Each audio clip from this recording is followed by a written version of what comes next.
Qarsa bin Abdullah Al-Banjir wa Syekh Muhammad Anwar bin Haji Ismail Al-Banjir wa Syekh Muhammad Abdul Bangil wa Syekh Muhammad Zaini bin Abdul Ghani wa Syekh Ahmad Hasan bin Aslam wa Syekh Bakr Haji Ibn wa Syekh Ahmad Zuhdi An-Nur bin Syekh Haji Muhammad Samail Rahim Sanif Hazza Kitab Syekh Zainuddin Al-Maribari wa Syekh Muhammad Nawawi bin Umar Al-Bantani Syekh Lahum Al-Fatihah.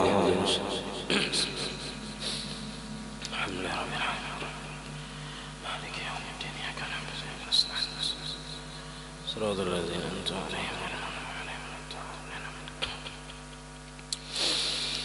بسم الله الرحمن الرحيم الحمد لله رب العالمين اللهم صل وسلم وبارك على سيدنا محمد وعلى آله وصحبه أجمعين أما بعد سبحانك لا علم لنا إلا ما علمتنا إنك أنت العليم الحكيم ولا حول ولا قوة إلا بالله العلي العظيم رب اشرح لي صدري ويسر لي أمري واحلل عقدة من لساني يفقه قولي وسدد لساني واهد قلبي بحق سيدنا محمد صلى الله عليه وسلم. قال المصنف رحمه الله تعالى ونفعنا به وبجميع علومه في الدارين آمين.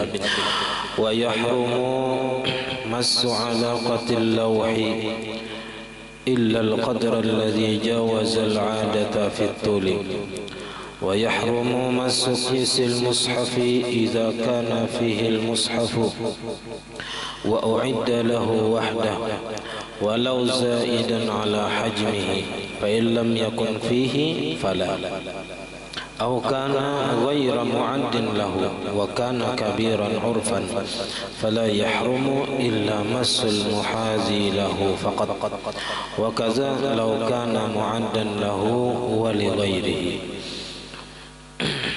Alhamdulillah, puji dan syukur kita haturkan kehadirat Allah Subhanahu wa taala yang mana dengan limpahan taufik hidayah serta inayahnya jualah sehingga kita pada malam hari ini sama-sama berkumpul di masjid yang mulia ini.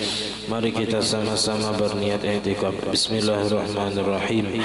Nawaitu an a'takifa fi hadzal masjid sunnatan lillahi ta'ala.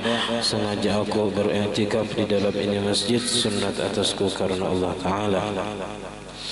Dan kita juga senantiasa selalu bersyukur kepada Allah yang senantiasa memberi kita anugerah nikmat. Di antara nikmat terbesarnya ialah nikmat iman dan Islam, dan dijadikannya kita umat Nabi Muhammad, dipanjangkannya umur kita, disehatkan badan kita, sehingga kita pada malam hari ini dapat sama-sama menuntut ilmu agama.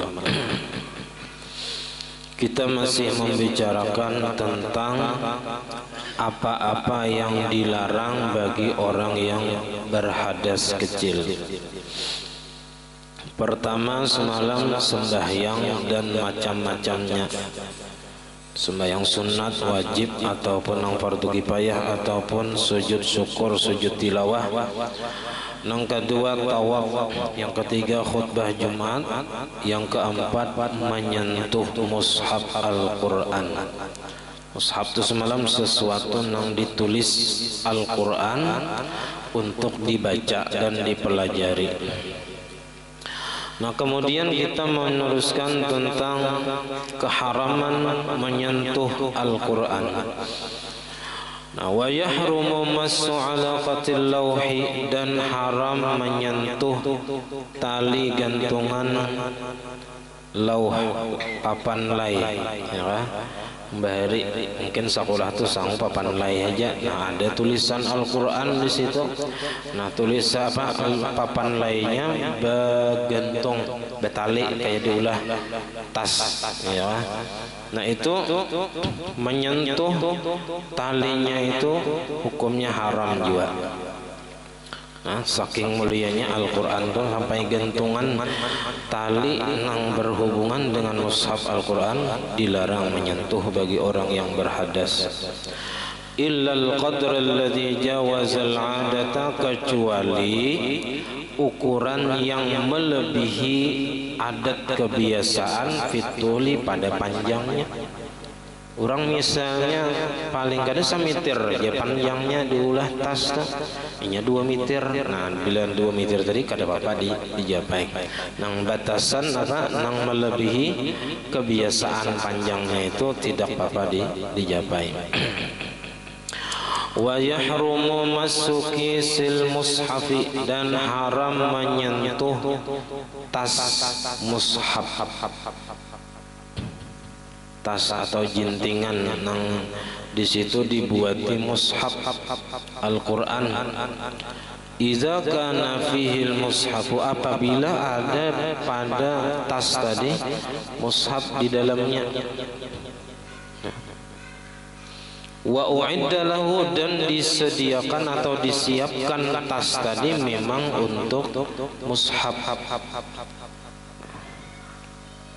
Wadahnya mungkin wahdah saja, disiapkan bagi mushaf saja. Jadi tas tadi disediakan atau disiapkan memang khusus untuk dibuati mushaf. Nah, itu nang haram disentuh bila berhadas.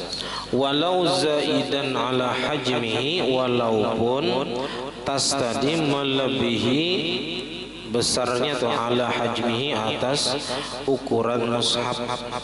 Jadi tagana kada nang pas-pasan tuh, kada tasnya tadi lebih besar ukurannya daripada mushaf Al-Qur'an. Tapi nang haram tadi menyentuh tasnya itu bila ada Al-Qur'an di dalamnya.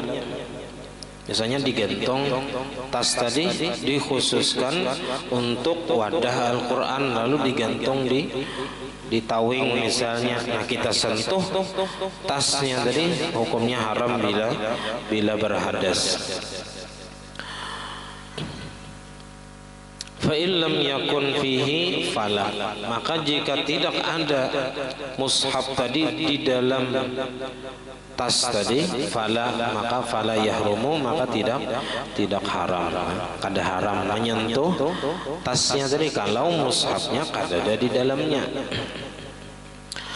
Au kana ghairu mu'addin lahu, atau tidak haram jika adalah tas tadi tidak disediakan bagi mushaf. Nah, misalnya tas tadi gesan kitab lain bisa juga dipakai, gesan membawa apa bisa juga, misalnya kada khusus toh. Kayak tas nang sekolah itu kan kada khusus gesan Al-Qur'an, bisa membawa kitab-kitab nang lain misalnya. Nah, itu kada haram disentuh. Wa kana kabiran urfan, dan adalah ia tasnya tadi gonol besar, urfan menurut pandangan orang banyak. Fala yahrumu, maka tidak haram menyentuh tas nang diulah itu bukan disediakan untuk mushaf Al-Qur'an. Nah, kada haram illa masul muhazi lahu faqat, kecuali menyentuh yang memintangi mushaf saja. Jadi bilanya dijapai itu tajapai Quran misalnya, nah berarti yang di situ aja. Kalau orang di pinggirnya misalnya dijapai itu kada kana Al-Quran, berarti kada haram menyentuh tas tadi. Jadi nang haram itu bilanya tas itu bukan khusus untuk Al-Quran, nang haram hanya menyentuh nang memintangi mushaf Al-Quran saja. Nang diintangan nang apa aja kita nang segi empat nang Al-Qur'annya itu aja. Kalau bisanya di pinggirnya kada pintangan Al-Qur'an, kada apa-apa dijapai. Wa kaza ayla yahrumu, tidak haram menyentuh tas tadi laukana, jikalau adalah tas tadi mu'addan lahu, disediakan bagi mushaf, wali ghairihi, dan bagi selain mushaf Al-Quran. Nah, jadi tas tadi disediakan, disiapkan untuk Al-Quran dan untuk yang lain. Nah, itu kada haram kecuali tadi menang memintangi Al-Quran. Wa min zalika, dan dari yang demikian itu, ma lau ju'ilal mushafu, ma masalah jikalau dijadikan mushaf Al-Quran, ma'a kitabin beserta kitab, fi jildin wahidin, pada lapik nang satu. Nah, jilidannya sebuting, jadi kita lapik nang karasnya sebuting, tapi isinya Quran ada dan kitab nang lain ada juga. Jadi dalam sebuting apa ngarannya nih, sampul ya, isinya Quran ada, kitab nang lain ada.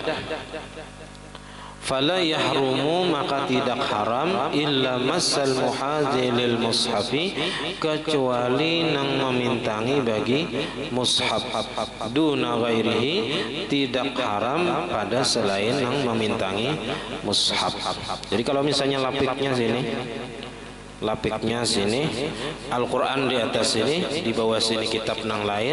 Nah jadi kalau menyentuh nang kulit sebelah sini kada apa-apa, karena sebelah sini kada memintangi Al-Quran tapi memintangi kitab nang lain. Nang sebelah sini memintangi Al-Quran, nah maka nang sebelah sini nang haram disentuh.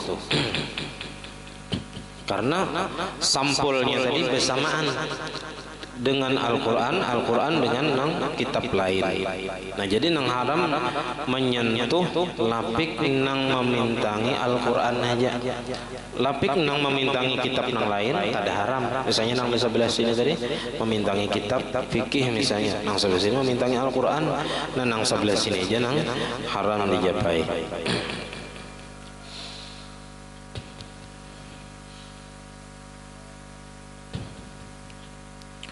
Wa mislul kisi fi hadzal tafsili as-sunduq, dan seumpama tas pada ini perincian ialah as-sunduq, peti. Nah peti tadi kalau disiapkan untuk Al-Quran kayak peti Az-Zahra itu ada bahari nang patinya itu diolah khusus untuk membuat Al-Quran Az-Zahra. Nah, diulahnya itu khusus. Nah maka menyentuh peti tadi hukumnya haram bila mushafnya ada di dalam. Bila mushafnya ada di dalam, kada haram menyentuhnya, sama kayak tas tadi kayak itu. Nah, bilanya ada di dalam, hanya haram menyentuh tas tadi, kayak itu juga peti. Wa minhu, dan diantaranya yang seumpama tas tadi ialah baitur rub'ati, kotak segi empat. Nah, kotak persegi empat al-ma'rufu yang dikenal sudah, yang diketahui. Nah, kotak nang khusus itu misalnya diulah gasan membuat atau mewadahi Al-Quran dari kita. Ya, memang bagus Quran itu diwadahi supaya jangan terkena najis, jangan berdebu, ya, jangan terkena nang kotor. Jadi dijaga, diandak di tempat nang terjaga ya kita. Dan meletakkannya di atas, ulang di atas daripada kitab-kitab yang lain. Di atas mandak, jangan di bawah kitab, ditatindihi kitab yang lain, jangan. Ya, jadi Al-Quran, tafsir itu andaknya di atas, jangan sampai ditindihi yang lain.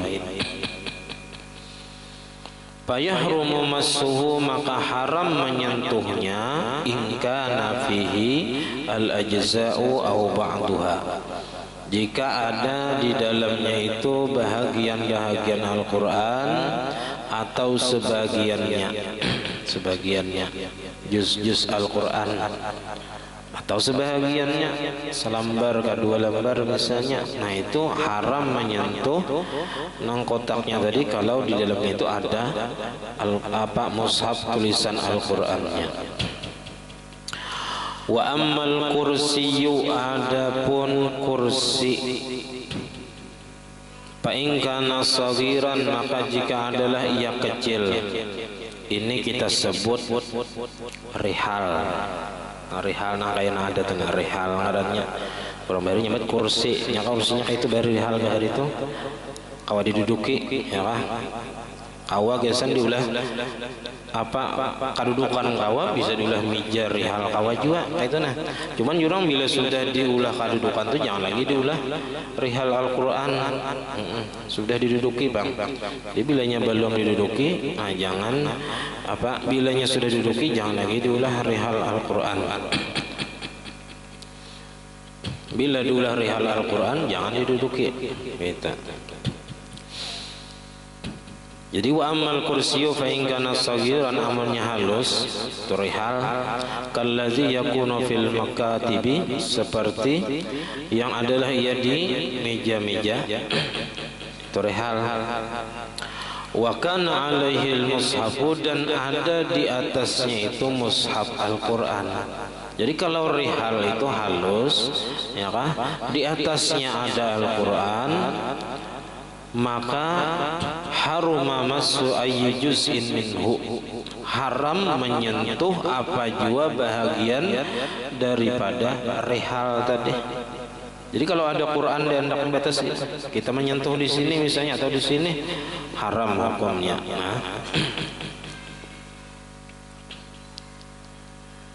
Fa illam yakun alaihi al-mushafu fala, maka jika tidak ada di atas rihal tadi mushaf Al-Quran, fala maka tidak haram hukumnya. Nah itu jadi kada haram amunnya kada ada mushaf Al-Qurannya, amunnya ada haram menyentuhnya. Wa in kana kabiran, dan jika adalah ia kursi tadi besar, kal kursi alladhi yujlasu alaihi, seperti kursi yang diduduki atasnya, fala yahrumu maka tidak haram. Kursinya gonol kayak kursi yang diduduki nang bangku itu misalnya, nah itu ada di situ Al-Quran bandak, itu kada haram menyentuh kursinya karena gonalnya itu. Nah wa yustasna min dzalika, dan dikecualikan daripada yang demikian itu nang haram menyentuh Al-Quran tadi, ialah as-sabiyul muslimul mumayyizu, anak kecil nang muslim nang sudah mumayyiz nang berhadas.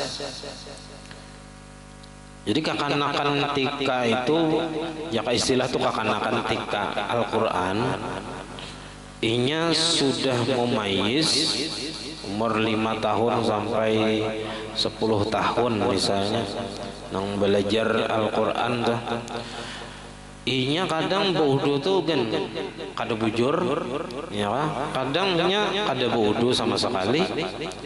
Lalu kita melajarinya itu jangan ya kita ditangatinya membawa Al-Quran dalam keadaan berhadas, biar ya jangan ditangati. Karena dari sini dikecualikan daripada kewajiban melakukan wudu bagi menyentuh mushaf Al-Quran, yaitu anak kecil nang muslim nang mumayyiz nang berhadas. Fa innahu la yumna'u min massi mushafihi aw lawhihi wala min hamlihi ma'al hadasi walau akbara. Maka sesungguhnya kakanak tadi tidak ditegah atau jangan ditegah dari menyentuh mushaf Al-Quran atau papan lay tadi ya. Oh ini ada lagi papan lay ini. Jadi nang ada mushaf Al-Quran, nang kitab Al-Quran aja lagi nang ada. Nah itu jangan ditegah kakanakan tadi dari menyentuh mushaf Al-Quran, wala min hamlihi, dan daripada membawanya. Misalnya maju membawa Al-Quran dan inya kada baudu, biarnya jangan ditangati aja kita. Ma'al hadasi, beserta hadas, nya membaca Quran menunjuk pakai tangan misalnya, orangnya kada wudu atau wudunya kada bujur, nah itu dibiarkan aja, karena mau disuruh wudu terus inya, nah itu mengalihinya dan memuyakinya bisa ampehnya mengaji. Nah jadi dibiarkan aja karena inya pada berdosa juga masih. Nah walau akbara, walaupun hadas kakanak tadi hadas besar, bisa aja hadas besar. Bisa karena hadas besar itu semalam kada mesti keluar mani. Kalau kekanakan tuh memayus kada mungkin keluar mani, tapi bisa aja masuk kepala zakarnya ke kemaluan perempuan, itu bisa, atau kemaluan dimasuki oleh kepala zakar laki-laki, dan itu menjadi hadas besar.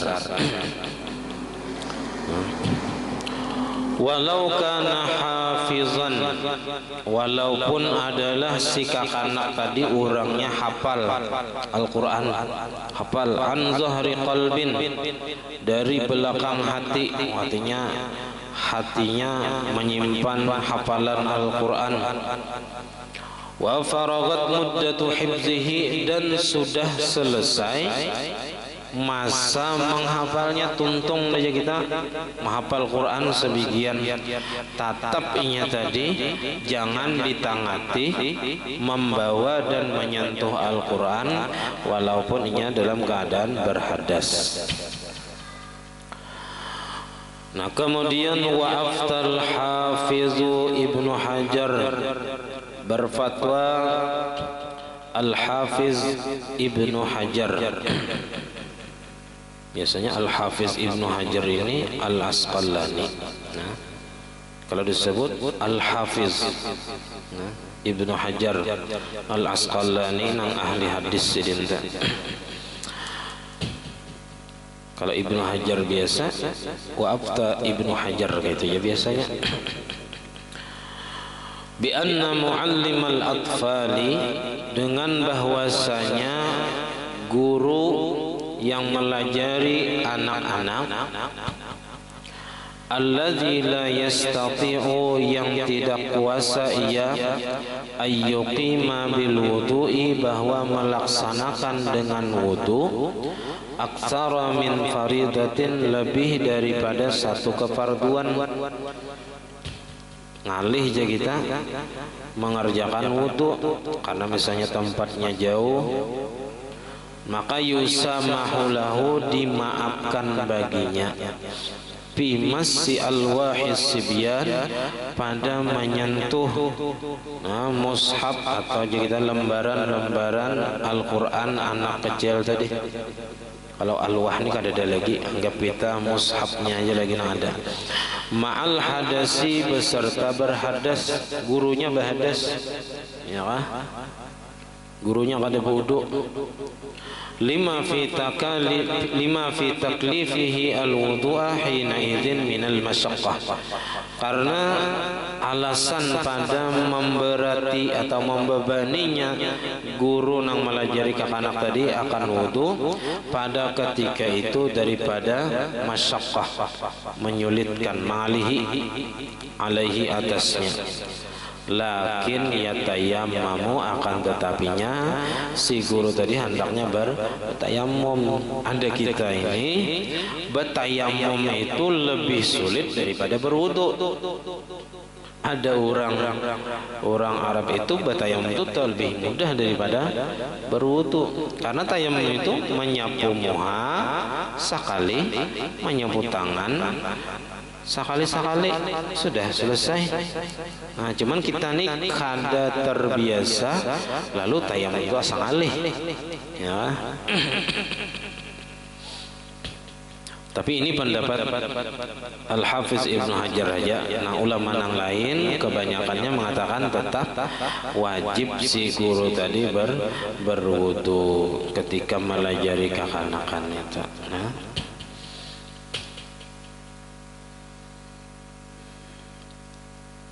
jadi melajari kekanakan itu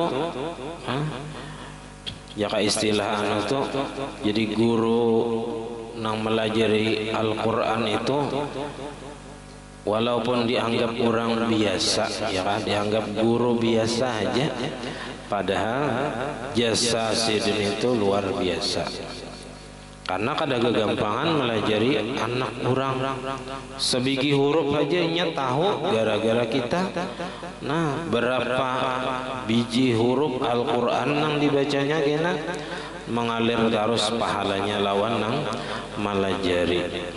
Apalagi Fatihah teman kawa kita seorang yang melajari anak itu nah. Kita seorang yang melajarinya membaca Fatihah, karena itu yang akan dibacanya setiap kali sembahyang. Maka setiap kalinya membaca Fatihah itu, siapa yang melajarinya itu yang dapat pahalanya. Jadi mun kita sebagai kuitan yang melajari sepanjang hidupnya sembahyang, nah kita dapat pahala terus. Nah, bukan hanya pahalanya beribadah, tapi pahalanya membaca Al-Quran, kita juga yang dapat. Paling kada tuh Fatihah kita nang melajari maranang, sisanya Quran yang lain tuh diserahkan kepada nang guru nang lain. Karena biasanya anak tuh melawan kuitan nang melajarinya sedikit bacakah, bilanya muyak ampehnya, ya, bilanya kada dapat betakonnya. Nah, jadi tangalih sedikit mun kuitannya nang melajari bisa terlambat tuntung, tapi mun diserahkan kepada orang lain, nah itu bisa tercapat.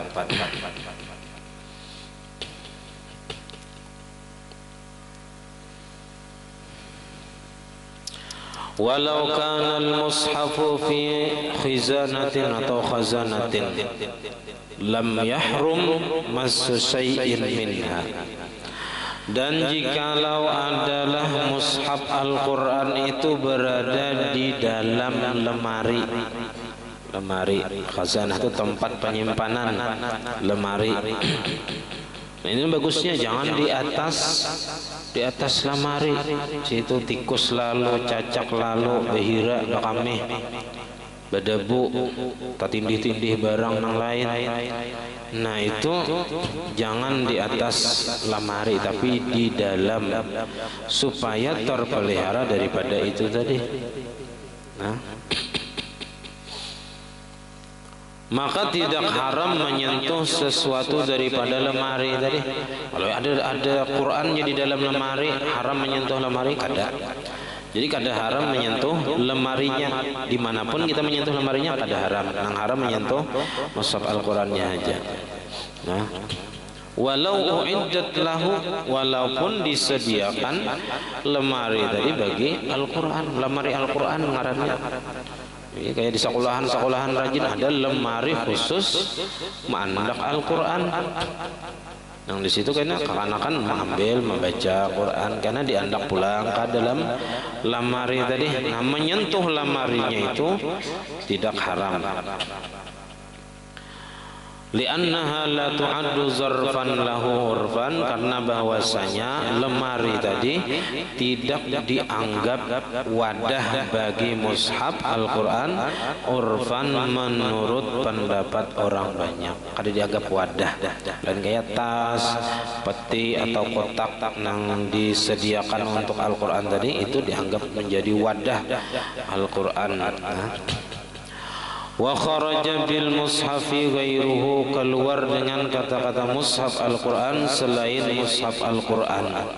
Misalnya mushaf Injil, mushaf Taurat, Zabur. Nah itu kada haram disentuh dalam keadaan berhadas. Ataupun kitab-kitab yang lain, hadis misalnya fikih, tauhid, nah itu kada apa-apa dijapai waktu berhadas tadi. Wa kharaja bima kutiba lid-dirasah, keluar dengan kata-kata sesuatu yang ditulis bagi dirasah, ay tilawah, dibaca atau dipelajari. Kan semalam nang haram itu bila menyentuh mushaf Al-Quran itu nang sesuatu itu ditulis Al-Quran untuk dibaca. Nah berarti bilanya menulis Al-Quran itu bukan untuk dibaca dan dipelajari, maka tidak haram menyentuhnya. Maka nali ghairi zalika, sesuatu yang adalah bagi selain yang demikian, selain dibaca atau dipelajari. Misalnya apa? Kasiyabi, seperti pakaian. Kalau orang ada sablon misalnya menulis di baju itu tulisan Al-Quran. Nah itu ditulisnya Al-Quran tadi di baju itu bukan tujuannya untuk dibaca atau dipelajari. Wadarahim, dan seperti duit dirham, duit yang terbuat dari perak. Wadananir, dan duit dinar yang terbuat dari emas ataupun dari uang kertas, misalnya bertulisan Al-Quran. Nah, itu bukan untuk dipelajari atau dibaca. Iza kutiba alaiha syai'un minal Qur'an, apabila ditulis atasnya sesuatu daripada Al-Quran, di pakaian, di duit tadi misalnya, fayahillu massu dzalika, maka boleh menyentuh yang demikian itu, wa hamluhu, dan membawanya ma'al hadasi, beserta hadas. Cuman jangan sampai ya kan baju tadi ya kita diinjak-injak, dicampur lawan yang benajis misalnya, karena itu menghinakan Al-Quran jadinya. Bawa ke WC kada boleh juga, tapi kada haram bang sebenarnya membawa tulisan-tulisan itu ke dalam WC. Nang haram itu apabila sampai mengotori Al-Quran atau nama-nama nang dibesarkan, nama Allah misalnya. Nah, itu nang haram apabila terkena najis, dikhawatirkan. Kalau kada terkena najis kada masalah. Nah, kada haram gitu, nah. Paling kada makruh aja hukumnya. Wa kaza at-tamimah, begitu juga maulah jimat. Tamimah itu jimat besar sih, tulisannya Al-Quran ya kan.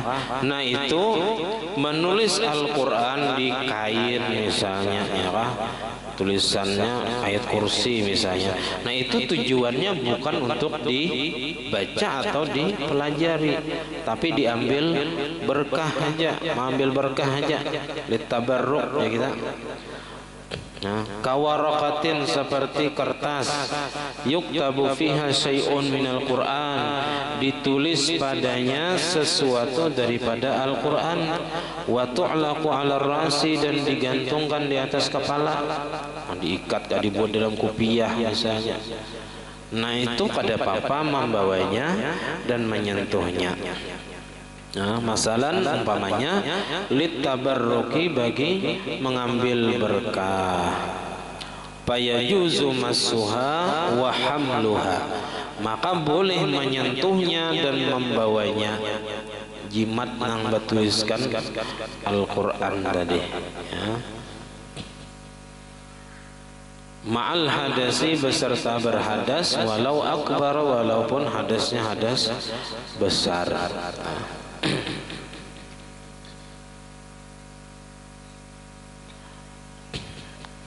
Nah, jadi jimat itu boleh aja, Ahlus Sunnah wal Jamaah boleh aja pakai jimat, asal jangan sampai meyakini jimat itu nang memberi bekas saja. Nah, kita hanya sekadar mengambil berkah, nah, bukan meyakini jimat itu nang menghilangkan mudarat misalnya, nang mendatangkan manfaat lain.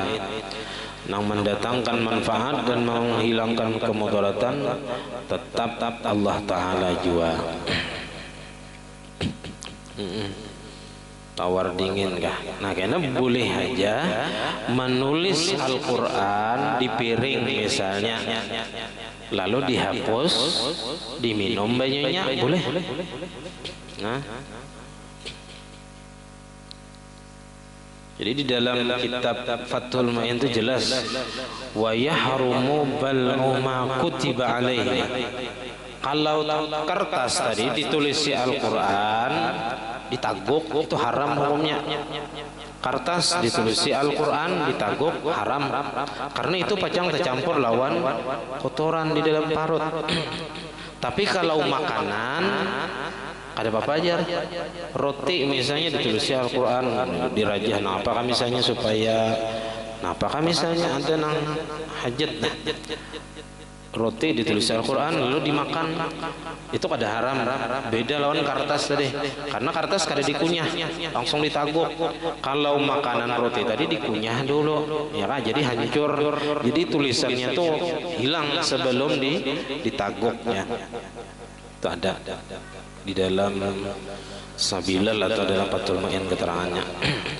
Nah, tapi semuanya la surbu mahwihi ya. Di dalam Fathul Mu'in tadi tidak mengapa, tidak haram meminum sapuan daripada nang ditulis daripada Al-Quran. Kayak kita nang arba mustamir itu jadi menulis salamun qaulan min rabbir rahim, salamun ala nuhin bil alamin. Itu Al-Quran. Cuman dihapus pakai banyu, nah lalu diminum airnya, itu kada apa-apa, tidak haram, boleh aja ya kita.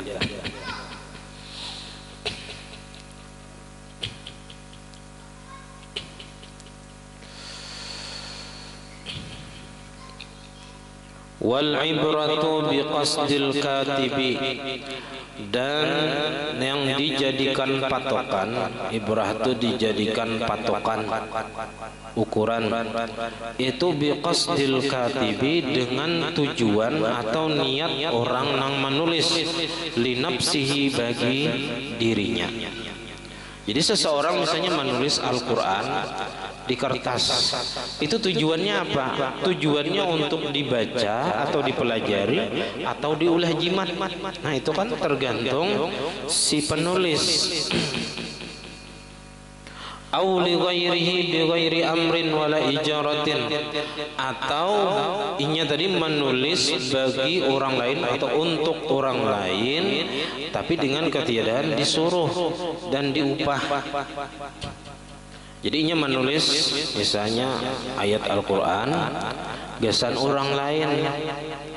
Orang lain tadi kada ada menyuruh inya dan kada ada mau upahnya menulis Quran tadi.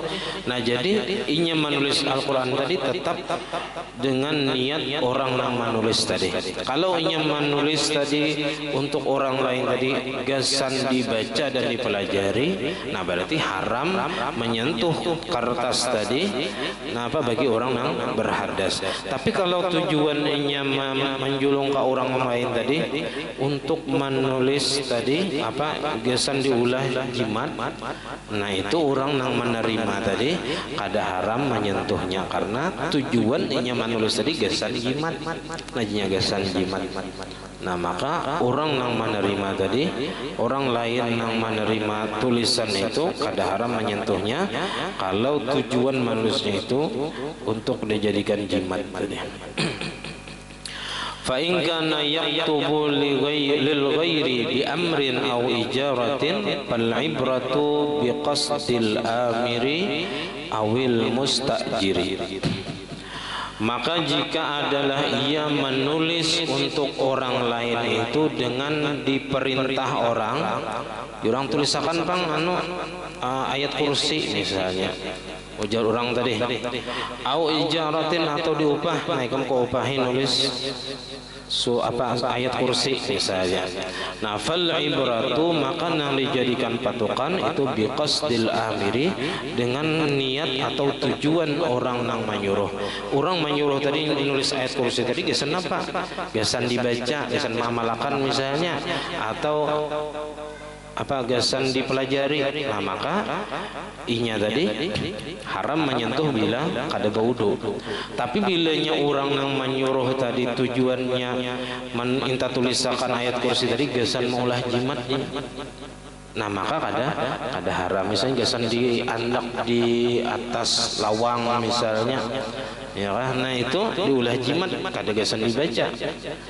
Nah, maka itu kada haram menyentuhnya. Awil mustajiri, atau tujuan niat orang nang maupah tadi. Jadi tergantung niat inya minta tulisakan tadi untuk apa. Kalau untuk dibaca dan dipelajari haram menyentuh kalau berhadas. Tapi kalau nya untuk diulah jimat atau mengambil berkat saja, nah itu kada haram menyentuhnya dalam keadaan berhadas. Kemudian ada beberapa sedikit masalah tambahan. Nah, jadi di sini kadang-kadang disebutkan di dalam kitab Sabilal ada. Jadi Jasidin boleh membalik kertas dengan kayu jika tiada bercerai ia pada perhubungannya. Nah, ada juga di Fathul Main, ada juga ibaratnya bahasa Arab lah. Jadi kalaunya kita ratan mengaji batal misalnya, ya, lalu kulir berwudu itu bisa membaliknya pakai tutunjuk, ya lah, tutunjuk atau bilah. Nah, tapi jangan sampai angkat terpisah daripada kertas tadi. Jadi membaliknya itu harus kayak gini. Nah, harus jangan sampai angkat kayak ini. Kalau tak angkat kayak ini karena dianggap menanggung Al-Quran. Nah, jadi pakai bilah atau tutunjuk itu cara membaliknya. Jangan sampai terpisah daripada lembaran kertasnya tadi. Ini harus di bawah kayak ini aja, nah kita harus. Nah, itu jangan sampai terangkat atau terpisah.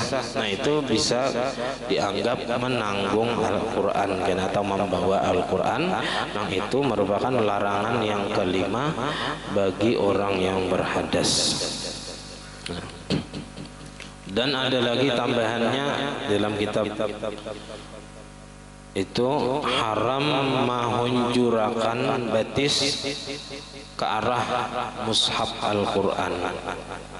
Di hadapan kita ada mushaf Al-Quran, berhunjur menghadapi itu haram hukumnya. Nah, kecuali mushaf itu aja berada di tempat yang tinggi di atas lemari misalnya, di dalam lemari di atas kita berhunjur gak ada apa-apa. Tapi kalau nyerandah kayak rihal kayak ini aja masih nang apa aja kita sejajar lawan betis. Nah, itu haram hukumnya menghunjurakan betis tadi ke arah Al-Quran. Bahadas kada bahadas sama aja. Pokoknya itu karena itu menghinakan kelakuan kayak itu Jasidin seperti menunjukkan kelakuan seperti itu menunjukkan atas menghinakan Al-Quran. Dianggapnya Quran itu di bawah betisnya itu.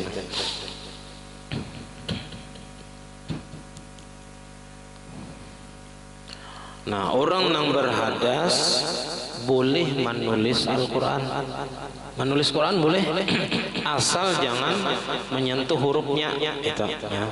Di dalam Sabilal itu ada keterangannya. Boleh Jasidin menulis Al-Quran bagi orang yang berhadas, asal jangan menyentuh hurufnya yang ditulis. Jadi kenapa kalau kita berhadas biasanya ada ayat Quran yang perlu ditulis, tulisnya asal jangan menyentuh tulisannya tadi. Nah, kayak apa aja hukum membakar Al-Quran? Al-Qurannya buruk dah dimakan gagat. Dibaca ada awal lagi hilangan titiknya, ada nambah-tambah titiknya. Barisnya hilang, hurufnya pagat. Nah, di apa ini? Jadi hukum membakar Al-Quran, hukum asalnya makruh. Makruh. Nah, asal kada ada tujuan apa-apa. Tapi bilanya tujuan menghina Al-Quran dengan membakar, ya tak ada haram, karena tujuannya menghinakan Al-Quran. Nah, tapi bilanya tujuan membakar Al-Quran tadi memelihara Al-Quran, daripada Al-Quran ini tersia-siakan, tak andak dibuncu manakah misalnya, dibaca kada lagi karena buruk nang rigat ya hilangan nang apa lembarannya ada yang hilang misalnya, ada yang dimakan gagat, makan tikus. Nah, itu dibakar hukumnya boleh, asal tujuannya memelihara Al-Quran, maka tidak makruh hukumnya. Tetapi Jasidin membasuh pakai banyu itu lebih utama. Cuman talapah sedikit membasuh itu sampai hilang cintanya, ya kan? Ya, atau dihapus itu nah lapah benar, ya kan? Cuman jangan yang di video nih, gitu nah. Mau di video dipiralakan, nah itu macam-macam kayaknya tanggapannya orang ini. Pacang dilaporkan orang ke mana misalnya. Berenai aja. karena netizen itu macam-macam komentarnya, kada sama otak berataan kayak apa aja baiknya orang ada aja nama hujat ya.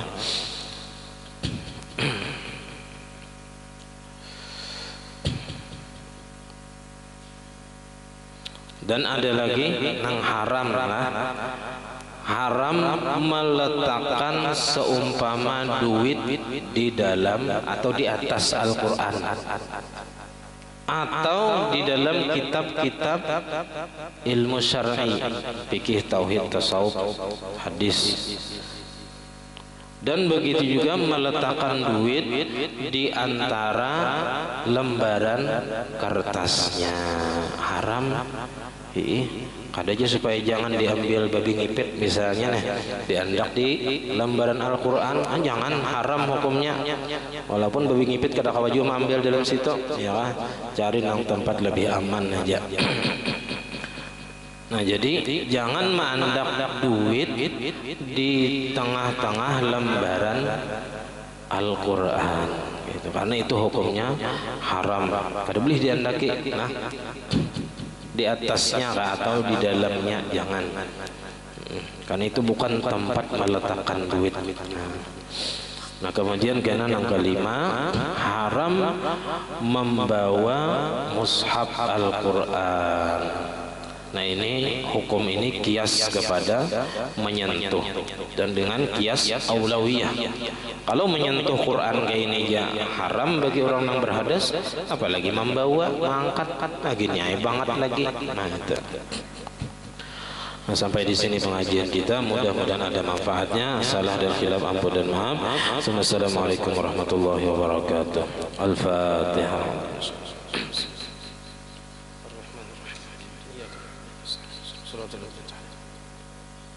Amin. Bismillahirrahmanirrahim. Alhamdulillahirabbil alamin. Allahumma shalli wa sallim wa barik ala sayyidina Muhammad wa ala alihi wa sahbihi ajma'in.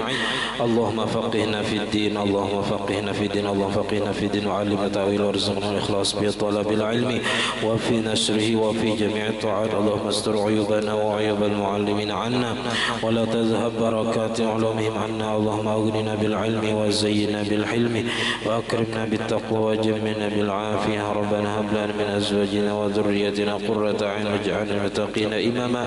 Rabbana atina fid dunya hasanatan wa fil akhirati hasanatan wa qina adzaban nar. Wa sallallahu ala sayyidina Muhammad wa ala alihi wa sahbihi wasallam. Walhamdulillahirabbil alamin. Masyaallah.